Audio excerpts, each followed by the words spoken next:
천사와 함께 요한이 하늘나라에서 앞으로 되어질 일들을 영상을 보듯이, 스크린을 보듯이 앞으로 되어질 일들을 주님이 미리 알려주셔서 보게 되었는데요. 하나님의 보좌가 있고 예수님의 제자들의 보좌, 믿음의 사람들의 보좌가 있는 것이에요. 천국에 있는데 거기에 앉은 자들이 있었습니다. 이 앉은 자들은 성도들입니다. 이 앉은 자들이 있었는데 그들이 하나님의 권세를 가지고 있습니다. 하나님의 권세. 이 하나님의 권세를 가지고 있는데 이들은 누구인가 하면 복음을 전했던 사람들, 예수님은 구주라고 복음을 전했던 사람들, 또 복음을 전하다가 순교를 당한 사람들, 오늘 보니까 목배임을 당했다 이렇게 되어 있잖아요. 사도 바울도 목배임을 당해서 순교 당했듯이 예수 그리스도를 증거하다가 순교를 당한 사람들, 그들이 역사 속에 많이 있습니다.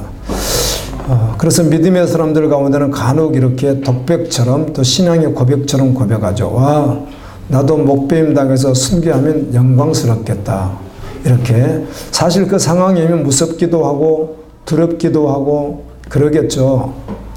그러나 아직 그 상황을 만나보지 못한 상황에서는 믿음의 사람들 가운데는 간혹 그렇게 은혜롭게 고백하기도 합니다.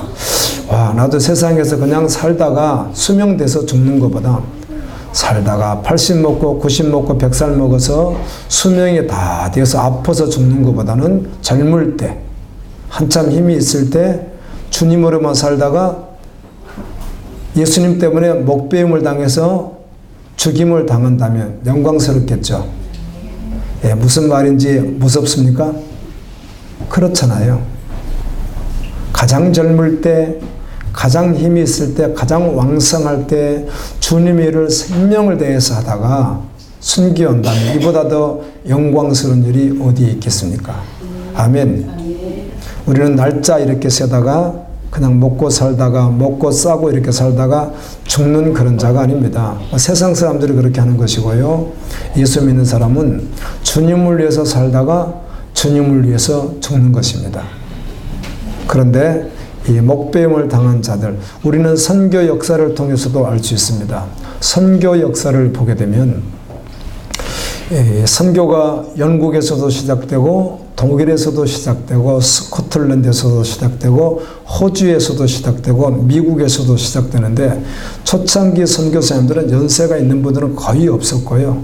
요즘엔 간혹 60이 넘으신 분들도 회사에 다니시다가 사업을 하시다가 접고 훈련을 받고 평신도 선교사로 외국으로 떠나는 분들을 제가 주변에서 종종 보게 됩니다. 그런데 원래 초창기 선교사님들은 그렇게 하지 않았습니다. 초창기 선교사님들은 다 그냥 젊은 분들이었습니다. 특별하지 않으면 30대 초반, 20대 초반, 후반 다 이런 분들입니다. 아주 젊은 분들이잖아요. 이 젊은 분들이 예수님의 십자가의 복음을 받아들이고 그 은혜에 감격해서 예수님과 동일한 믿음의 그 길을 걷기 위해서 선교사로 파송되기 시작합니다.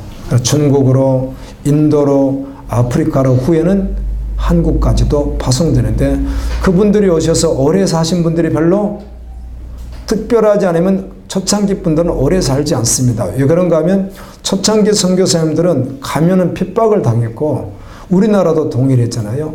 아프리카도 마찬가지입니다. 중국도 마찬가지고 인도도 지금도 그런데요. 초창기 선교사님들은 가면 오래 살질 못했습니다. 일찍 돌아가시고 또 순교를 대부분 당했고 풍토병에 의해서 기후가 맞지 않고 음식이 맞지 않고 또 여러 가지 질병 때문에 일찍 죽기도 하고 이렇게 해서 일찍들 다 떠났습니다. 대부분이. 그분들이 누구예요? 순교자들인 것이죠. 아멘. 얼마나 아름답고 멋있는지 모르죠. 저도 온 그 시절을 보내고 나이가 벌써 먹어가고 있는데요. 맞습니다. 예수 믿는 사람은 손가락으로 날짜 세다가 기다리다가 떠나는 것이 아니고, 아멘. 주님을 위하여 살다가 주님을 위하여 죽는 것이 존귀한 것입니다. 아멘. 아멘. 아멘. 중국 내륙 선교사 여러분 허드슨 테일러라고 아마 다 아실 거예요. 이런 분들도 아주 젊을 때 20대 때 가가지고 중국 사람과 똑같이 옷을 입고 똑같이 살면서 그 험난한 상황 속에서 복음을 전했고, 또 아프리카에 갔던 리빙스턴 같은 분들도 마찬가지고, 우리나라에 들어왔던 최초의 순교자 토마스 선교사님 같은 경우도 30대가 됐기 전에 한국에 와서 대동강변에서 칼로 이렇게 목베임을 당해서 순교 당하지 않습니까? 그렇듯이 다 젊을 때 순교를 당합니다. 선교사님들이. 그럴 수밖에 없는 상황이었고요. 그분들을 말하는 거예요. 그러니까 그분들이 뭘 하고 있는 거죠? 보좌에 지금 앉아 있는 것입니다. 그리고 이제 역사의 끝자락에 수많은 역사 가운데 해석 각각 다르게 할 수 있으나 사단의 권세라고 하는 세계의 어떤 권력, 세상의 어떤 권력자들, 그런 국가도 되겠고 또 그런 연합체들도 되겠죠. 이런 세상의 권력자들이 사고팔고 할 때 필요한 요한계시록 13장에 보면 666이라고 했죠. 어떻든 해석은 분분하겠지만 어떤 이 표를 이마나 손에 받게 하는 거예요. 안에입니다. 겉이 아니라 안에 이렇게 받게 하는데, 이게 있으면 살 수 있고 팔 수 있는데 없으면 사고 팔 수가 없습니다. 그런 시대가 과거에 지나갔다, 상징이다, 마지막 끝자락에 올 것이다, 어떻게 새겨도 상관없이 아무튼 그 시대는 있는 것입니다. 아멘. 그러면 그때 먹을 수 없습니다. 팔 수도 없습니다. 왜요? 이 표가 없으면. 그리스도인들이. 그래서 오늘날 극단적으로 잘못 해석하는 분들이 애국에 저 멀리 어디에 가서 땅을 사서 그곳에서 함께 공동체 생활을 해야 된다 해서 갔다가 뭐 텔레비전에 나오잖아요. 그 여자 어떤 분이 목사라는 분이 해가지고 한 500명 정도 그렇게 미혹해가지고 문제를 일으켰다고 해서 아마 그분이 구속된 걸로 알고 있는데요. 작년 일이잖아요. 그리고 제가 알고 있는 어떤 분도 지금 저쪽 충청도 쪽에는 목회하시는 분인데, 이분도 한번 딱 잘못 빠지니까 그런 시대가 온다. 그래서 우리는 애국에 가서 살아야 된다 해가지고 애국 어디 섬 같은 곳에 이렇게 가겠다고 지금 또 준비하는, 이렇게 하면 안 됩니다. 이렇게 믿는 것은 아주 잘못 믿는 것이고요. 그러나 그런 시대가 오게 되면 여러분 뭘 사야 되는데 돈을 주고 팔아야 안 팔아요? 표가 없으니까 안 파는 거예요. 마귀의 표가 없으니까 안 파는 것입니다. 또 내가 또 팔려고 하는데 마귀표가 내가 없으니까 다른 사람이 사줘야 안 사줘요? 그러면 먹고 살라는 거예요? 죽으라는 거예요? 예를 들면 먹고 살 수 없는 시대가 된다는 것이죠. 그런 시대가 와도 결코 마귀에게 무릎 꿇을 수 없고 표를 받을 수 없어서 예수 이름으로 순교자들이 발생을 한다는 것이죠. 그래서 오늘 그들이 왕노릇을 하는데 몇 년 동안? 1000년 동안. 이 1000년 동안 이들이 왕노릇 할 때 앳뱀 마귀 사단은 1절부터 3절까지 읽어보게 되면 무저갱이라고는 지옥에 갇히게 됩니다. 사단은 갇히게 되고, 부활한 첫 번째 부활을 한 순교자들, 이 믿음의 사람들은, 첫 번째 부활한 사람들은 살아서 주님과 함께 몇 년 동안, 1000년 동안 왕노릇 하는데 이것을 첫째 부활이라 이렇게 말을 합니다. 자, 목베임 당해서 순교해서 죽었습니다. 그런데 지금 살았잖아요. 살아서 예수님과 함께 1000년 동안 왕노릇 하니까 이들은 부활을 했어요, 안 했어요? 부활을 한 것이죠. 이게 첫째 부활이라는 거예요. 그래서 첫째 부활에 참여하는 자들이 복이 있다. 둘째 사망의 해가 기다리고 있지 않습니다. 그렇게 첫째 부활을 할 때 부활하지 못하는 사람들은 누구인가? 그들은 복음이 없는 사람들. 아멘. 예수님이 없는 사람들은 여전히 1000년 동안 어때 살아있지 않고 묻혀 있는 것입니다. 그러다가 1000년이 끝이 나고 나면 부활해서 백보자 심판 앞에 서서 심판을 받고 영원히 타는 지옥불에 떨어지게 되는 것입니다. 그래서 첫째 부활에 참여한 자들은 둘째 사망이 기다리고 있지 않기 때문에, 아멘. 너무 복된 자들이라는 것이죠. 그런데 그는 믿는 자 이렇게 해도 되고 예수님을 믿었던 자 이렇게 해도 되는데, 오늘 본문은 적어도 어떤 농도로 말하는 거죠? 목베임을 당해 순교를 당한 자. 아멘. 선교사적 삶을 살았던 자들, 그리고 먹고 마시고 장가고 시집 가는데 마음 뺏기지 아니하고 결코 어떤 경우도 사단하고 타협하지 아니하고 믿음으로 살아갔던 자들. 아멘. 이들이 살아나서 1000년 동안 주님과 함께 왕노릇하게 되는데 이것이 첫째 부활이라. 오늘 읽은 말씀이 그런 내용입니다. 오늘 말씀 제목도 첫째 부활 이렇게 말씀을 정했습니다. 예, 부활이라고 하는 말이 신약성경에 41번 기록이 되어 있습니다. 41번. 영어로는 레저렉션이라고 하는 말이고요. 뭐 몇 가지로 더 쓰기도 합니다. 사실은 영어로는 이렇게 번역을 하고 헬라어로는 아나스타시스. 이 부활이라는 말도 헬라어로 3개 정도 용어가 또 있습니다. 그런데 아나스타시스라고 하는 말인데 이걸 영어로는 레저렉션으로 번역을 하고 우리 한국어로는 부활 이렇게 번역을 했는데 부활은 죽었던 자가 다시 살아나는 것을 말합니다. 죽었던 자가 다시 살아나는데 2가지 부활이 있습니다. 요한복음 5장 28절 29절에 보게 되면 2가지 부활이 있는데 무덤 속에 있는 모든 자들이 다 예수 그리스도의 음성을 들을 때가 오는데 2가지 부활. 하나는 선한 자들은 영생의 부활로, 악한 자들은 심판의 부활로 다 부활한다는 것이죠. 그래서 다 부활해서 지옥 갈 자들은 지옥으로 가고 천국으로 갈 자는 천국으로 가는데 천국으로 갈 자들의 부활체의 모습은 성경에 이렇게 말해집니다.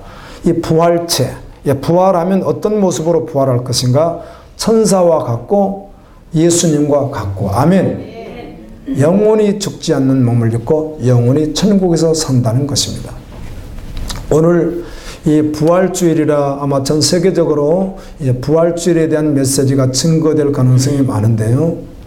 여러분은 교회에 와서 이렇게 말씀을 들으니까 부활 이렇게 듣지만 복음을 믿지 않는 세상 사람들이 봤을 때는 얼마나 허무맹랑하고 받아들일 수 없는 것이겠어요. 고린도전서 15장에 보면 바울이 이렇게 말합니다. 악한 자들이 미워, 다시 말하면 예수 믿지 않는 이들이 하는 말에 결코 현혹되지 말라. 그들은 세상적으로 그냥 살아가는 자들이다. 너희들은 결코 현혹되지 말라. 반드시 너에게 무엇이 있다? 부활이 있다. 부활이 없다면, 영원히 사는 것이 없다면 혹시 내일 죽을지 모르니까, 언제 죽을지를 모르는데 오늘 잘 먹고 잘 살아야지, 그렇게 고린도전서 15장에 기록되어 있습니다. 근데 바울이 하는 이야기가 나는 그렇게 살지 않았어. 나는 세상에서 잘 먹고 잘 사는 거 그거 원하지 않았어.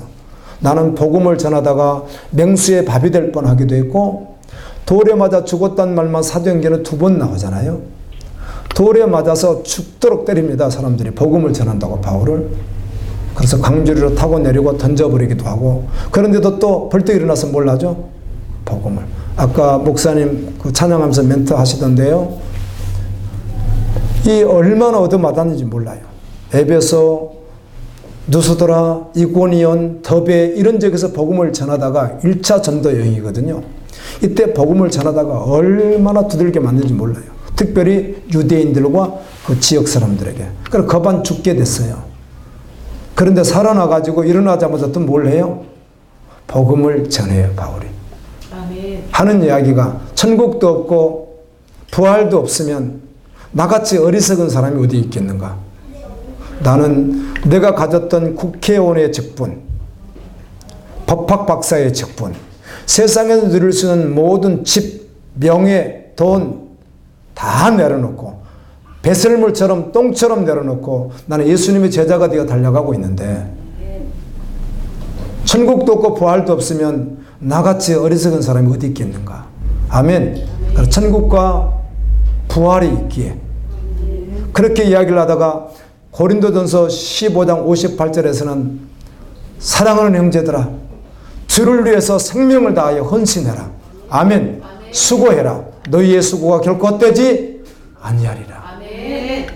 저번 주에 이사야 말씀을 66장까지 읽는 가운데 65장에 보니까 너희의 수고가 헛되지 않다. 이 구절이 있더라고요. 그래서 그 구절을 보는 순간 바로 이사야 성경인데도 불구하고 여러분 이사야 성경에서 심판의 말씀이 그렇게 외쳐지다가 61장부터 하나님께서 어떻게 하죠? 믿음의 사람들에게 주실 하늘의 영광과 아멘 보호하심과 임마심이 계속 증거되잖아요. 그러다 65장에서는 너희의 수고와 열매를 반드시 취하리라. 너희가 수고한 그 열매를 아무도 빼앗아가지 못하리라. 이런 말씀을 보는데 바로 고린도전서 15장 58절 말씀이 바로 떠올랐습니다. 사랑하는 형제들아, 믿음의 사람들아, 주를 위해서 생명을 건 너희 헌신 결코 헛되지 않는다. 예, 헛될 리가 없죠. 주님이 살아계시는데요.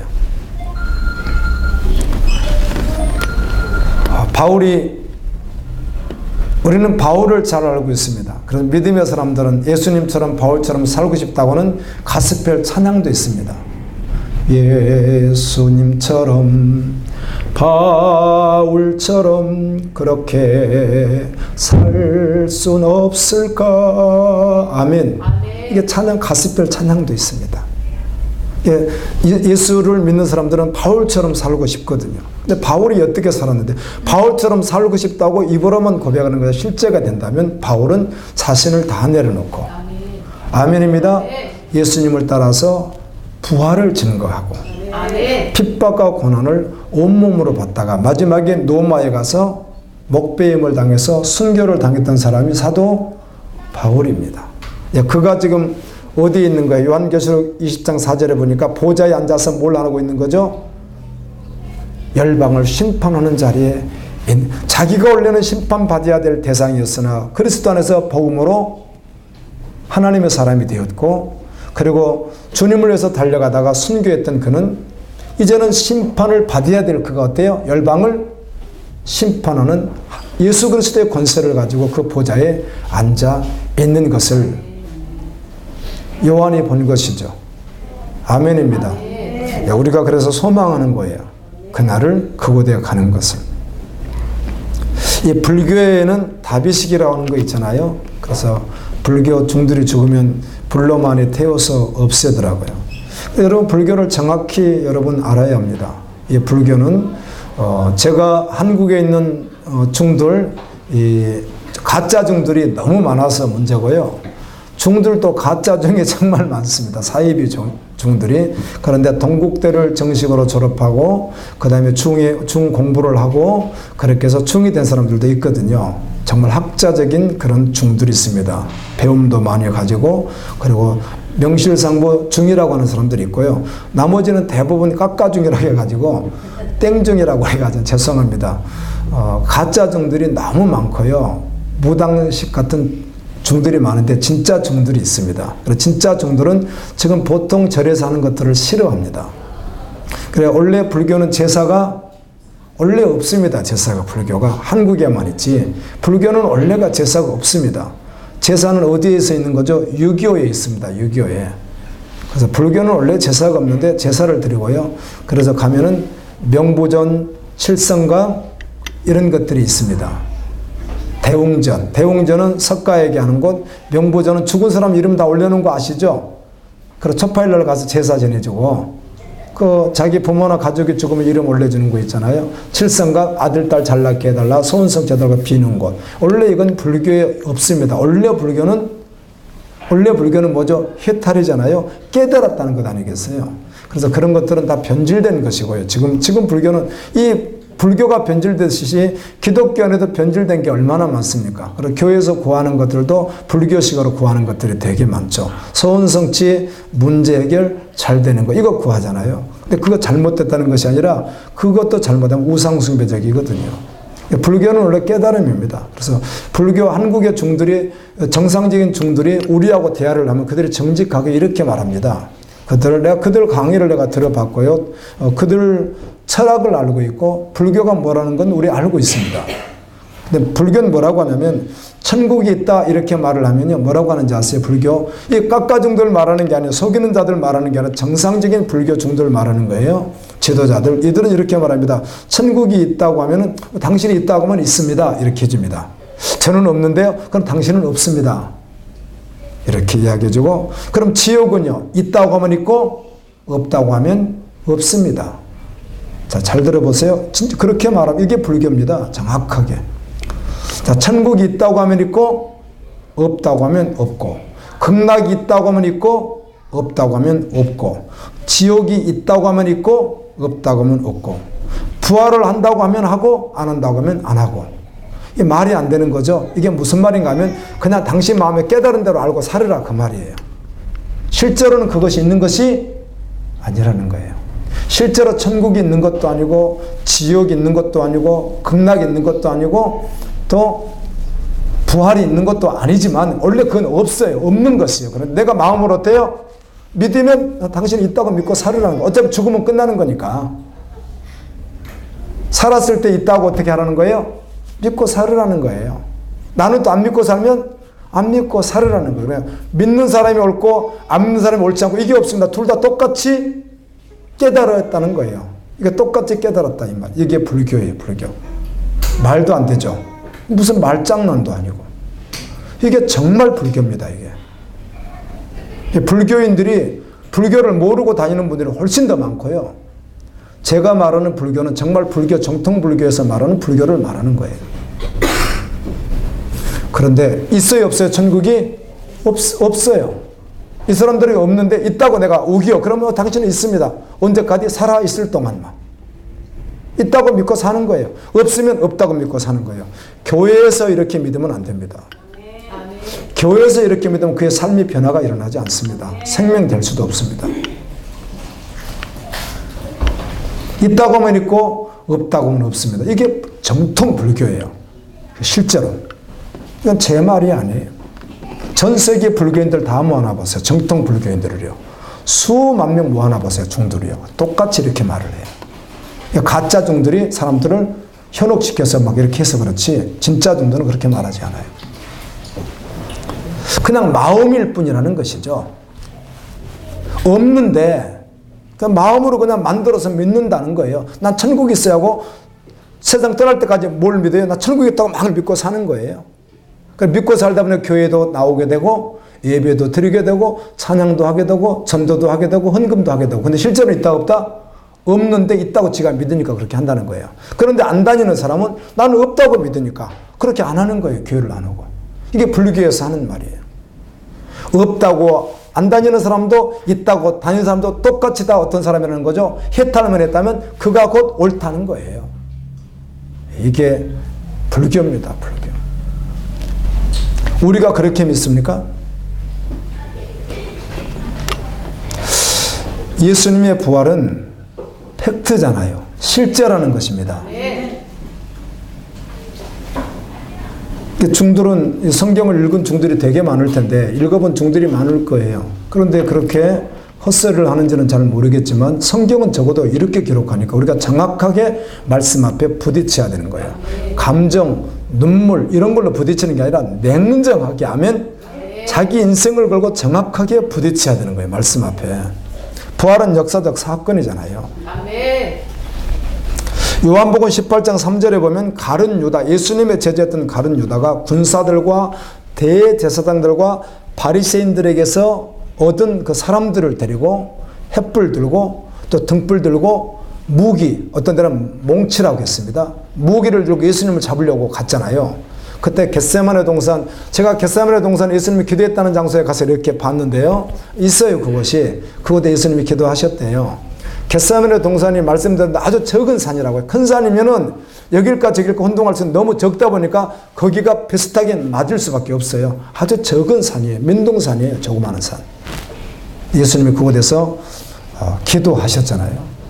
그때 밤중에 깜깜한 밤이니까 그들이 횃불도 들고 오고 등도 들고 오고 막 그런 거예요. 어떤 사람 횃불 들고 어떤 사람 등 들고 그래야 그걸 올 수 있으니까. 그곳에 예수님이 잡히시게 됩니다. 예수님은 몇 시간 동안 그곳에서 기도하셨죠. 땀방울이 핏방울이 되도록 기도하셨죠. 어떻든 구원 사역을 이루시기 위하여. 아멘. 마지막까지. 제일 먼저 잡혀서 당시의 대제사장이었던 당시의 대제사장이 가야바라고 하는 사람인데 그 사람에게 먼저 가지 않고 그 사람의 장인이었던 안나스, 그 사람도 원래 대제사장인 사람이죠. 그래서 안나스에게 먼저 갔더니 안나스가 자기 사위인 대제사장 가야바에게 또 예수님을 보냅니다. 그래 이 과정 속에서 베드로가 3번 부인을 하게 되죠. 예수님 모른다, 모른다, 모른다. 그래서 다 굴잖아요. 이런 사건들. 그리고 나서 가야바가 빌라도에게 총독, 로마 총독에게 보냅니다. 이 사람을 심판해 주시오. 그랬더니 빌라도 총독이 성경을 보니까 3번씩이나 죄를 못 찾는 거예요. 예수님에게. 죄가 없어요. 아무리 봐도. 뭐 국가의 어떤 법도 지을 죄가 없는 거예요. 그래서 안 되겠다 싶어서 헤롯이 마침, 헤롯은 갈릴리 쪽에 있었던 왕이었는데 헤롯이 마침 그때 예루살렘에 올라와 있었어요. 왜요? 6월절이었으니까. 그 행사 때문에 올라와 있는 거예요. 그래서 빌라도가 헤롯에게 보냈어요. 이 예수라는 사람은 갈릴리 사람이니까 너희 영토 사람이니까 네가 재판해라. 이렇게 해가지고 헤롯에게 보냈더니 헤롯이 막 좋아가지고 예수님 보고 왜 좋아했죠? 궁금했으니까. 그런데 자기가 또 감당이 안 되는 거죠. 다시 누구에게 보냅니까? 빌라도에게 다시 보내요. 그래 빌라도가 마지막에 백성들이 예수 십자가에 죽이라고 하니까 어쩔 수 없이 사형 언도를 내려서 내주잖아요. 그렇게 해서 예수님이 이 골고다라고 하는 해골 모양으로 생긴 지역이에요. 그것이 해골 모양으로 생긴 골고다라고 하는 언덕으로 갔는데 골고다라고 하는 말은 히브리어입니다. 아람어이면서 히브리어예요. 히브리어. 근데 우리는 지금 뭐라고 하죠? 갈보리 그러잖아요. 갈보리란 말은 영어도 아니고 히브리어도 아니고 헬라어도 아니고 라틴어입니다. 그러니까 지금 우리가 뭘 쓰고 있는 거죠? 우리 교회가 라틴어를 쓰고 있는 것입니다. 갈보리. 영어로는 갈바리입니다. 이게 골고다 언덕이라는 뜻이에요. 해골 모양으로 되어 있는 골고다 언덕. 그래서 이 갈보리라고 지금 우리가 쓰고 있는 것은 영어도 아니고 한국어도 아니고 히브리어도 아니고 헬라어도 아니고 아람어도 아니고 어디어라고요? 라틴어입니다. 라틴어. 골고다를 라틴어로 번역해서 갈보리입니다. 그래서 우리가 갈보리 하는데 그냥 골고다 언덕으로 생각하시면 되는 것이죠. 바로 그곳에 도착하셨는데 예수님은 십자가에 9시에 못이 박혀서 이렇게 매달리게 되잖아요. 오전 9시에. 오전 9시부터 12시까지 예수님이 성경에 보면 사복음서에 보면 7마디의 말씀을 하십니다. 이 거의 3시간 사이라고 볼 수 있습니다. 그 7마디 말씀이 다 기록이 되어 있는데 누가복음 23장 34절에 보면 아버지여 저들을 용서해 주십시오. 자기들이 하는 것을 모릅니다. 그 말은 예수님을 죽이는 자들, 십자가에 매달고 죽이는 자들을 위해서 기도하시는 거예요. 저들이 지금 나를 왜 죽이는지도 모르고 저렇게 하고 있는데 저들 지옥 가지 않도록 용서해서 어떻게 해주세요? 천국 가도록 인도해 주세요. 아버지. 우리 예수님이 그런 기도를 해요. 이 기도를 동일하게 누가 합니까? 스데반이 하잖아요. 예수 믿는 사람들 그렇게 하는 것이죠. 바울도 동일했을 거예요. 자기를 목배임을 할 때 죽이려고 하는 그들 앞에서 하나님 저들을 용서해 주세요. 아멘. 지금 잘 몰라서 그래요. 구원받아야 돼요. 첫 번째 예수님이 그렇게 하셨고요. 두 번째는 누가복음 23장 43절에 그 양쪽의 강도가 반드시 사형받아야 될 강도들이 둘이 있었잖아요. 그런데 같이 욕을 하다가 나중에 한쪽 강도가 깨달고 이분은 정말 구약에서 예언된 메시아 예수 그리스도 맞다 이분은. 그렇게 해가지고 예수님 나라에 갈 때 나 좀 꼭 기억하시고 나 좀 꼭 데려가 주세요. 그렇게 마지막 십자가에서 숨이 깔딱깔딱 하는 그 순간에 그런 고백을 해요. 그런데도 그 고백도 주님은 받으시고 오늘 너와 내가 낙원에 있으리라. 파라다이스 낙원에 있으리라. 그게 두 번째 예수님이 하신 말씀이고, 세 번째는 마리아, 자기를 낳은 마리아가 있는 걸 보고 요한이 그 옆에 서 있는 거예요. 십자가에서 이렇게 보니까, 달려서 이렇게 피를 흘리면서 보시니까 있는 거예요. 그래서 요한아, 저 어머니를 내 어머니처럼 그렇게 잘 좀 부탁한다. 아멘. 자기 유기의 어머니였던 마리아를 부탁하는 말씀이 세 번째입니다. 네 번째 말씀은 마태복음 27장 46절에 엘리 라마 사박다니, 아버지 어찌하여 나를 버리시나이까, 이렇게 한번 고백하는 내용이 있고, 다섯 번째는 요한복음 19장 28절에 내가 목마르다. 이 십자가에 달려서 태양이 내려쬐는 가운데 피를 흘리고 물을 먹지 못하면 당연히 어떻게 되겠어? 수분이 빠져나가니까 목이 마르겠죠. 그래서 해면에 식초를 이렇게 해가지고 예수님이 막 대고 막 이런 일이 일어나잖아요. 얼마나 목이 타셨겠어요. 그래서 목마르다 이 말씀도 하시는 거예요. 그러면서도 예수님 무슨 말씀하셨어요? 누구든지 목마르거든 내게로 와서 마시라. 이렇게 하셨던 분이에요. 여섯 번째는 요한복음 19장 30절에 다 이루었다. 여러분, 예수님은 비참하게 잡혀서요, 십자가에 달려서 죽는데 모든 사람들이 죄로 말미암아 죽는다고 다 손가락질하고 심판받았다고 하는데 예수님 당신은 뭐라고 고백해요? 다 이루었다고 고백하는 거예요. 예수님은 하나님의 모든 언약의 말씀을 다 이루셨고 구원 사역을 다 이루셨거든요. 아무도 알아들을 수 없는 것 같지만 예수님은 다 이루었다고 고백하셨고, 일곱 번째 말씀은 누가복음 23장 46절에 아버지 내 영혼을 아버지 손에 부탁합니다. 이게 일곱 마디 말씀을 하셔서 이게 팩트에 다 그대로 다 기록이 돼 있다는 거예요. 그러니까 십자가에서 예수님이 하셨던 말씀들이. 그리고 난 12시부터 오후 3시까지 갑자기 해가 빛을 잃고 온 땅이 어둠에 이렇게 잠기게 되었습니다. 그리고 오후 3시에 운명하시게 됩니다. 이날이 금요일 날 오후 3시였다고 성경은 기록해 줍니다. 오후가 되어서 아리마디 요셉이라고 하는 당시 공회의원, 우리나라식으로 하면 국회의원이잖아요. 근데 그도 하나님 나라를 기다리는 예수님의 제자였습니다. 그러니까 용기를 내서, 다들 무서워서 벌벌 떨면 용기를 내서 주님을 모셔다가 새로 판 무덤, 아무 시체도 넣지 않았던 새로 판 돌로 판 그 무덤에 넣잖아요. 이건 구약 성경을 그대로 이루어지게 하기 위해서 그렇게 하죠. 그렇게 했습니다. 그리고 예수님은 무덤에 들어갔습니다. 주일날 새벽에 예수님은 어떻게 했어요? 살아나셨어요. 자, 보세요. 제가 부활절 돼서 혹시 설교를, 부활에 대한 설교를 하려고 주중에 묵상하게 됩니다. 뭐 부활에 대한 메시지가 많죠, 성경에. 저는 오늘 계시록을 본문으로 잡았는데 고린도전서 15장도 있고 데살로니가전서 5장도 있고 사복음서 뒷부분도 다 있고 사도행전에서 바울이 부활을 증거하는 내용들이 있고, 이 부활이라는 말이 참 많거든요. 41번이나 있으니까. 그런데도 고민하는데 주님이 동일하게 이런 마음 주는 거예요. 뭘 그렇게 너가 고민을 그렇게 하니? 나 부활했다고 전하면 되지. 아멘. 여러분의 사정에서 부활했습니다 알아두세요. 아니에요. 그냥 선포하는 거예요. 예수님은 뭘 하셨어요? 부활하셨어요. 이게 정확한 사실이라는 것이죠. 근데 중들이 말하듯이 부활했다고 믿으면 부활이 있고, 부활이 없다고 믿으면 부활이 없고,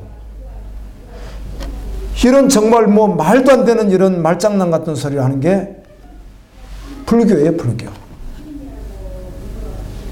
여러분 그렇게 믿으면 그게 믿음이 아니잖아요.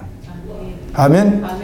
역사적으로 정확하게 언제 몇 시에 어떻게 누구에 의해서 잡혀서 어떻게 신문을 받고 어떻게 십자가를 지셨고 무슨 말씀을 하셨고 몇 시에 정확하게 운명을 하셨고 몇일 동안 무덤에 있다가 정확하게 몇일 만에 살아나셨는지 정확하게 말하잖아요. 사도행전 1장 3절에는 승천하기 바로 직전에 감람산에 서셔서 하시는 이야기가 하늘나라를 말씀하시는데 성경은 이렇게 기록합니다. 예수님은 몇일 동안 세상에 계셨더라? 부활하시고 난 후에 40일 동안 세상에 계셨더라. 제일 먼저 부활하셔서 막달라 마리아에게 만나주셨고 또 제자들에게 만나주시고, 아멘. 마지막에는 500명이 보는 앞에서 감람산에서 승천하셨다. 이렇게 기록이 되어 있는 거예요. 이것을 마음으로 믿으면 있고 안 믿으면 없고 아닙니다. 믿고 안 믿고 상관없이 그건 실제라는 사건이에요. 아멘. 그래서 이 말씀에 대해서 예수님이 부활하셨는데 고린도전서 15장에 예수님의 부활을 첫 열매랍니다. 첫 열매. 이렇게 생각하시면 되는 거죠. 우리가 과일 나무를 심으면 과일이 열리지 않겠어요? 그러면 뭐 여러 개 한꺼번에 막 나오기도 합니다, 사실은. 그렇지만 제일 먼저 익은 거라고 생각할 수 있겠죠. 바로 제일 먼저 따먹을 수 있는 그 열매, 그게 첫 열매가 되는 거예요. 그와 같이 예수님은 부활의 첫 열매예요. 우리는 예수님이 첫 열매, 우리는 그 나무에 붙어있는 동일한 열매라는 거예요. 아멘. 예수 믿는 사람들은 영원히 부활을 한다는 거예요. 아멘. 부활뿐만 아니라 성경엔 예수 그리스도의 구원 사역 그리고 하나님의 나라 수많은 말씀들이 있는데 오늘은 부활을 주제로 봤기에 부활을 정말로 믿는다면, 그래서 저는 원래는 이 절기를 우리 한국교도 굉장히 많이 지키다가 가면 갈수록 약간 조금 이렇게 희석되는 것처럼 보이긴 하던데요. 절기가 있습니다. 유대인이 절기했던 크게 3대 절기가 있잖아요. 유월절, 오순절, 초막절 이렇게 있는데 교회에서는 초막절은 지키지 않습니다. 근데 초막절이라고 하는 것은 수장절, 추수감사주일과 같아서 미국에서 만들었던 추수감사주일이라는 거 대체는 해요, 사실은. 그리고 유월절은 특별히 고난주간이나 이렇게 부활주일로 이렇게 해서 의미가 이렇게 있는데, 맥주절은 첫 열매거든요, 그것도. 근데 맥주절은 아무 행사가 없습니다. 그날은. 그래서 교회에서 헌금 내시오. 그날이에요, 맥주절. 그래서 우리 교회는 맥주절이라는 말을 제가 쓰질 않고요. 하지 않습니다. 아무것도 하지 않고 뭘 하라고 그날? 무조건 헌금만 하시오. 이렇게 해가지고 하던데요. 별로 큰 의미가 없는 거예요. 그래서 저는 부활절, 오순절, 추수감사절, 성탄절을 크게 부각시키지는 않습니다. 그 은혜로 주님 앞에서 은혜로 반응할 수는 있지만 그걸 갖다가 막 대단히 막 이렇게 부각시키지는 않습니다. 그리고 고난주간 저도 많이 해봤습니다. 저도 복음으로 달려가기 전까지 고난주간 하면 우리가 얼마나 대대적으로 새벽기도 하고 금식하고 부활절 새벽에는 한복 입고 오게 오고 불 다 끄고 촛불 켜놓고 우리가 막 그렇게 행사들 엄청 하거든요. 새벽엔 반드시 무슨 옷 입고 와야 되죠? 흰 옷. 그래서 과거에는 이 주일날도 여자분들은 다 무슨 옷 입고 와요? 한복. 그래서 꼭 흰 옷 아니라 흰 옷을 막 입고 오기도 하는데 부활했으니까 옷을 좀 이쁘게 입고 오라 그래가지고 여자분들이 이런 의식이 은혜로 주께 드려질 수도 있는데, 제 경험으로는 고난주간에 고난은 기억하면서 조금 한번 오락도 좀 멈춰보고 안 해보고 이렇게 하다가 부활주일 되면은 할렐루야 하면서 월요일부터 뭐 하기 시작해요? 지멋대로 살기 시작하는 것이 이 종교 의식이더라고요. 우리는 매 순간이, 아멘. 사도행전 28장까지 바울이 고백하는 내용 가운데 보면, 왜 내가 너희들에게 잡혀서 고문을 받고 이렇게 심판을 너희들에게 신문을 받고 내가 너희들에게 이렇게 구타를 당하고 어려움을 당하는가? 무엇을 전하기? 예수님의 부활을 전하기 때문이다. 이렇게 되어 있습니다. 사두개인들도 부활을 안 믿죠? 안 믿으니까. 내가 부활 전하는 것 때문에 내가 고난을 받는 것이야. 이렇게 말을 하잖아요.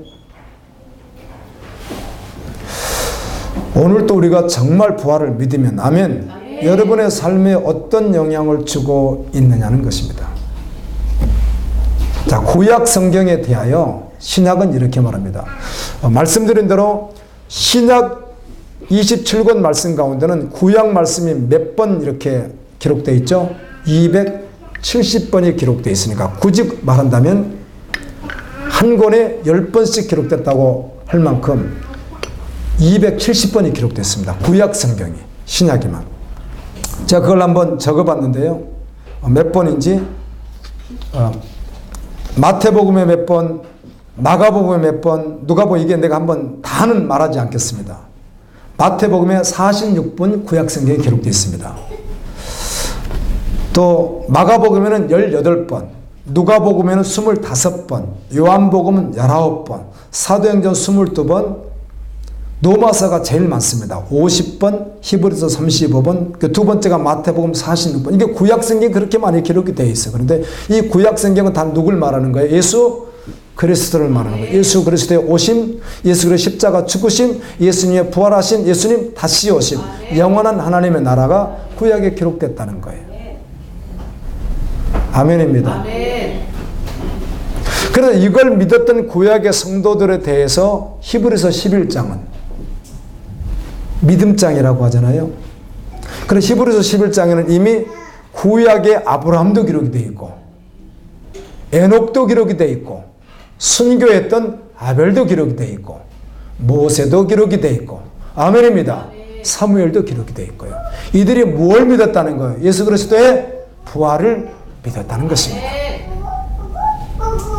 그래서 신약시대나 구약시대 때 예수님의 부활을 믿었기에 죽음 앞에서도 여인들이 말이에요. 나와 있잖아요. 히브리서 11장. 여인들이 이 지금 상황은 예수를 믿는다고 하면 죽을 상황인 거예요. 안 믿는다고 부인하면 살 상황인데 믿는다고 말하면 죽을 상황이에요. 그때 자기 자녀들을 먼저 죽이는 거예요. 성경에 되어 있잖아요. 그런데도 불구하고 이 부인들이 예수님을 부인하지 않는 거예요. 여러분, 엄마에게 자식은요, 자기 생명보다 더 귀합니다. 차를 내가 죽지 자식들 죽는 거 못 보잖아요. 부모는 자식은 마음에 묻는다고 하잖아요. 그런데도 부인해라! 예수 없다고. 그런데 부인할 수 있어요? 없어요? 없어요. 왜? 영원한 부활이 있고 영원한 하나님의 거룩한 새 예루살렘이 있기 때문에. 아멘. 그래서 더 좋은 부활을 믿음으로 바라보고 그 죽는 것도 듣겠다. 이겨 되겠다고 돼 있잖아요. 부활을. 예수님은 나를 결코 부인하지 말라. 너에게 무엇이 있다? 영원한 생명과 부활이 있다. 이렇게 말씀해 주시는 거예요. 사랑하는 여러분, 주님은 죽으셨다 3일 만에 부활하셨고 첫 열매시고 예수 믿는 우리도 영원히 부활하고 그래 영원히 천국에 산다고 하는 이 말씀이 여러분 삶 속에 어떻게 영향을 주고 있느냐는 것입니다. 불교처럼 마음으로 믿음을 있고 안 믿음은 없고 아니잖아요. 정말 부활이 어때요? 있어요. 두 가지 부활이 있는 거예요. 하나는 선한 자의 부활, 천국으로 갈 부활이 있고 하나는 지옥 갈 자의 부활이 있다는 거예요. 믿음의 사람은 선한 부활로 영생을 얻어 천국에 가고 믿지 않는 자는 부활하여 지옥에 간다는 거예요.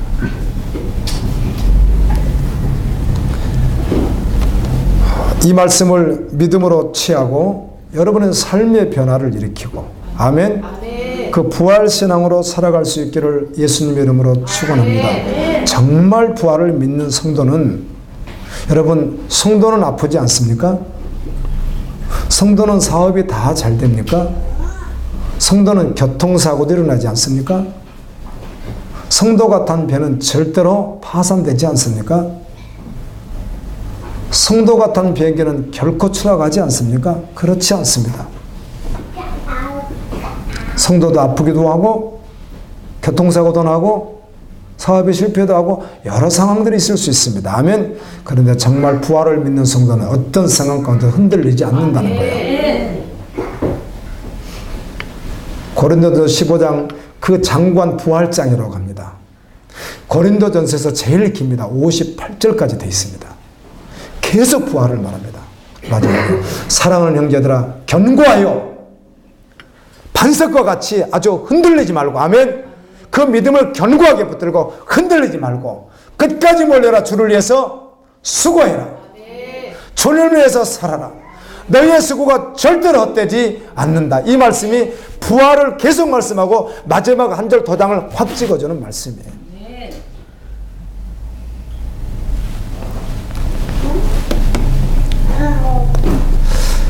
이 데살로니가라고 하는 지역은 유럽에 있습니다. 여러분 아시듯이 바울이 2차 전도, 3차 전도할 때 갔던 지역입니다.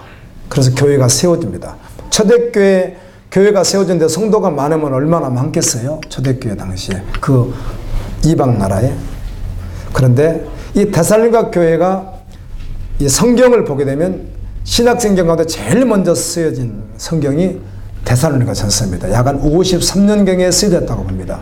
보통 마태, 마가, 누가, 요한복음 60년대 이후에 쓰여진 것이고 그래서 제일 먼저 쓰여진 성경이 신약성경 27권 가운데 데살로니가 전서로 봅니다. 예수님이 승천하시고 난 후에 불과 20년밖에 지나지 않았습니다.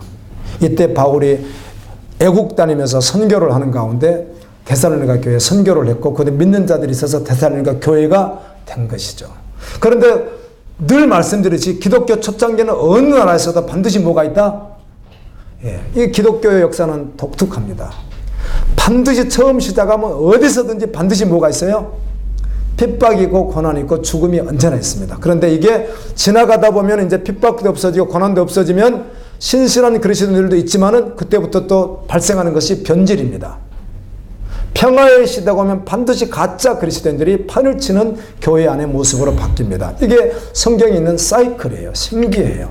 그러니까 처음에 믿었던 자들과 처음에 전도하는 현장은 항상 뭐가 있어요? 고난과 핍박이 있어요. 왜 그럴까요? 세상 공중권세 잡은 사단과 뭘 해야 되니까? 전쟁을 해야 하기 때문에 그러는 거예요. 그 데살로니가 지역을 지금 누가 장악하고 있는 것이죠? 복음이 가기 전에 사단이 지배하고 있어서 그러는 거예요. 그래서 이 사단의 세력이 기독교를 공격하는 모습이 우는 사자와 같이 공격을 해요. 그러다가 이제 기독교가 정착이 되기 시작해요. 그럼 후에는 어떻게 되는가? 광명의 천사로 바뀌어서 공격을 해요. 그 말은 사회, 문화, 모든 것을 통해서 변질되게 교회는 열심히 다녀주는데 세상을 버리지 못하게 하고, 아멘. 세상 쪽을 끊지 못하게 하고, 세상의 문화를 끊지 못하게 하고, 세상 욕심 끊지 못하게 하고, 탐심을 부리게 하고, 이렇게 해서 사단이 광명의 전사로 계속 유혹을 해서 핍박이 없으면 반드시 교회는 어떻게 돼요? 꼭 썩더라고요. 그런데 그 가운데 누가 있는 거죠? 믿음의 사람들, 남은 자들, 신실한 그리스도인들이 항상 존재하는 거예요. 증인들이. 모두가 증인이 아니잖아요. 교회 안에 모두가 증인이 아니에요. 그래서 오늘날에도 좀 깨어나서 좀 예측했다고 하는 목회자들이 있습니다. 뭐 전국에 있고 애국에도 있고 그래요. 근데 이분들의 공통점이 있어요. 그게 뭔가 하면 주님만 아시지만 공통점이 뭐냐면 교회 안에 많은 사람들이 구원받지 않았다는 것이죠. 그런데 초창기는 그렇지 않아요. 초창기에 목숨을 걸고 믿었던 자들은 그런 자들이라기보다는 대부분 다 어떤 자들이에요? 정말 부활을 믿는 자들이에요. 고난 가운데서도 이겨내요. 그리고 데살로니가 교회도 고난이 있는 거예요. 그러다 보니까 데살로니가 지역에 노마 지역이기 때문에 노마라고 하는 나라는 신이거든요. 오늘 오후에 다니엘서 3장에 나와 있듯이 왕이 숭배하는 것이 이방 신이거든요. 이걸 숭배하지 않고 예수 그리스도를 자꾸 주라고 하니까, 구주라고 하니까 죽이는 거죠. 그래서 그것 때문에 죽임을 당한 자들이 있는 거예요. 순교당한 자들이. 그래서 이렇게 위로를 합니다. 사도 바울을 통해서 하나님의 말씀을 전해줍니다. 데살로니가 교회 성도들아, 순교했다고 너무 슬퍼하지 마라. 너희 아버지가 순교하고 너희 딸이 순교하고 너희 아들이 순교했을지라도 슬퍼하지 마라. 아멘. 그날에 하나님의 그 나팔과 아멘입니다. 천사들의 호령과 그리스도의 그 위엄으로 재림하는 날이 있는데, 그 재림할 때 살아있는 자보다 먼저 믿음 안에서 죽었던 자들이 먼저 부활을 하고, 그 다음에 살아있는 자들도 호련히 갑자기 천사의 모습, 예수님 모습으로 변화를 딱 일으켜서 하늘로 낚아채서, 우리가 가는 게 아니라 하늘에서, 하늘의 은혜로, 아멘입니다. 어쩌면 천사가 데려갈 수도 있겠죠. 낚아채서 너희를 천국으로 인도해 갈 것이다. 그래, 그 날이 있다. 그래, 결코 세상 안 믿는 자들처럼 슬퍼하지 말아라. 누구예요? 그냥 살다가 수명에 대해서 돌아가신 분들을 말하는 게 아니에요. 누구예요? 예수를 믿다가 초창기에 복음을 전하다가 순교당한 가족들이 발생하는 거예요. 오늘 누가 잡혀갈지. 아, 오늘 아버지가 잡혀가려나. 어제 우리 동생이 잡혀가서 순교했는데 마음이 어렵다는 거죠. 근데 오늘은 또 아버지가 잡혀가 또 순교를 당하는 거예요. 슬퍼하지 마라. 아멘. 그 말이에요. 부활이 있다. 휴거가 있다. 들림받는 날이 있다. 그날을 사모하고 믿음으로 달려가라. 아멘. 하늘이 열리고 하나님의 나팔소리요. 아멘. 호령과 어마어마한 놀라운 역사 속에 천사들과 함께 누가 재림한다? 예수 그리스도가 재림한다. 공중으로 딱 재림하면 믿음 안에 죽었던 자들이 호련히 살아서 어떻게 해요? 끌어올려서 구름 속에서 주님을 영접하게 되고 너희가 나중에 될 거야. 그래 차라리 누가 더 귀하다? 선교당한 그들이 귀한 거야. 슬퍼하지 말라고. 안 믿는 자들이 슬퍼하지 말라고. 누가 하시는 말? 예수님이 당시에 복음으로 고난 현장에 있었던 데살로니가 성도들에게 하는 말씀이에요. 저는요, 적어도 27권 신약성경을, 여러분 구약과 신약은 동일하지만 중요하다는 말을 쓸 수는 없겠으나 중요한 게 어디가 더 중요하죠? 신약이 몇 배나 더 중요하고요. 월등하게 중요합니다. 신약이 마지막 계시거든요. 그럼 신약 성경에, 신약 27권에 예수를 믿는 사람이 세상에서 누르나라 산다 그런 구절이에요? 아니면은 십자가 길을 걷는다고 말을 해요? 여러분이 성경을 읽으면 뭐라고 돼 있더냐 그 말이에요. 목사들이 교회에서 하는 말 말고 성경을 읽어보니까 어때요? 지금 오래된 분들은 한 바퀴 다 돌았지만 지금 최근에 공부한 분들 입장에서 본다면 사복음서를 뗐고 사도행전을 뗐고 로마서를 뗐고 에베소서를 갔다가 고린도서 다시 갈 거거든요. 그런데 지금까지 공부한 내용이 보니까 다 뭘 말해요? 좁은 길, 믿음의 길, 십자가의 길을 말해요? 눈으로 나라를 말해요? 성경은 그렇게 말한다는 거예요. 그런데 오늘날 왜 교회에서 평화의 시대가 오니까, 이렇게 화평한 시대가 오니까 성경을 말해주지 않고 자기들이 편하다고 편한 말을 해주면 성경이 아니잖아요. 아멘입니다. 그래서 변질이 오는 거예요. 그래서 거짓 선지자들이 판을 치는 세대가 된 거예요. 주님의 부활을 오늘 또 모든 교회가 말하겠으나 여러분 똑같이 부활을 말해도 농도가 다르고 용어가 다른 거예요. 내가 어떤 목회자하고 몇 주 전에 복음에 대한 이야기를 같이 나누는데 똑같이 나도 복음 자기도 복음을 말하는데 내가 말하는 성경의 복음하고 이분이 말하는 복음은 용어만 같이 의미가 완전히 다른 거예요. 맞지도 않아요. 부활을 똑같이 말해도 같은 것 같아도 아멘. 부활이라는 말이 같은 것 같아도 실제로 그 깊이 들어가면 얼마든지 전혀 반대일 수가 있다 없다? 있다는 거예요. 우리는 오늘 부활의 메시지를 들었습니다. 여러분 예수 믿으면 부활합니다. 아멘. 영혼이 죽지도 않고 늙지도 않고 쇠하지도 않고 아프지도 않고 고통도 없고 아멘. 아멘. 죽음도 없는 그 나라에서 아멘. 영혼이 부활한 몸으로 살게 된다는 겁니다. 이걸 정말 믿으면 이걸 성령께서 고백하게 하시고 네 안에 계신 성령이 역사하시면 이 믿음에 사로잡히면 세상에 두려울 것도 부러울 것도 고통스러울 것도 모든 걸 기쁨으로 다 이겨버리게 되어 있습니다. 아멘. 부활입니다. 아멘. 그 어떤 여기 앉아 계시네요. 괜찮아요. 어떻든 한 1년 동안 부활만 설교하는 주제로 하는 그런 데 한번 단체에 있어 봤답니다. 부활만 오직 부활, 오직 부활, 오직 부활. 그런데 이 부활이니까 누려야 된다 이렇게 이제 하는 건데 그런데 이분이 후에 복음 앞에서 한번 직면에 서서 봤더니 뭔가 나사가 몇 개가 좀 없는 것 같더랍니다. 그것도 1년 내내 뭐만 해요? 이벤트처럼. 근데 이분만 그런 게 아니라 그 밑에 함께 연합해서 나가는 수백 개의 교회들이 동일하게 무엇만 전해요? 교회에서 거의 매 순간 부활만 말한답니다. 그런데도 불구하고 복음 안에서 깊이 살펴봤더니 나사가 몇 개 없어요? 여러 개가 없더랍니다. 우리는 그런 부활 말하는 게 아니에요. 부활이 여러분에게 실제냐는 것입니다. 여러분의 삶의 영향을 100% 주고 있느냐는 거예요. 모든 상황에서. 부활이라는 말은 똑같지만 내 삶의 영향을 50%만 준다. 그건 아니잖아요. 그 부활 신앙은 나에게 몇 프로 줘야 돼요? 100% 영향을 줘야 된다는 것입니다. 믿음으로 달려갈 수 있기를 예수님 이름으로 축원합니다. 여러분 오늘 함께 기도하시면서 주님이 주신 은혜, 부활의 은혜, 믿음으로 취하고 성령 안에서 이 부활신앙에 사로잡힌 바 되어 이 땅에서 정말 황홀한 주님의 종으로, 황홀한 성도로, 황홀한 직분자로 언제 어디서나 바울과 같이 부활을 증거하고 주님이 오시는 그날을 바라보며 달려갈 수 있는 은혜를 또 한번 사모하면서 다 같이 기도했으면 좋겠습니다. 우리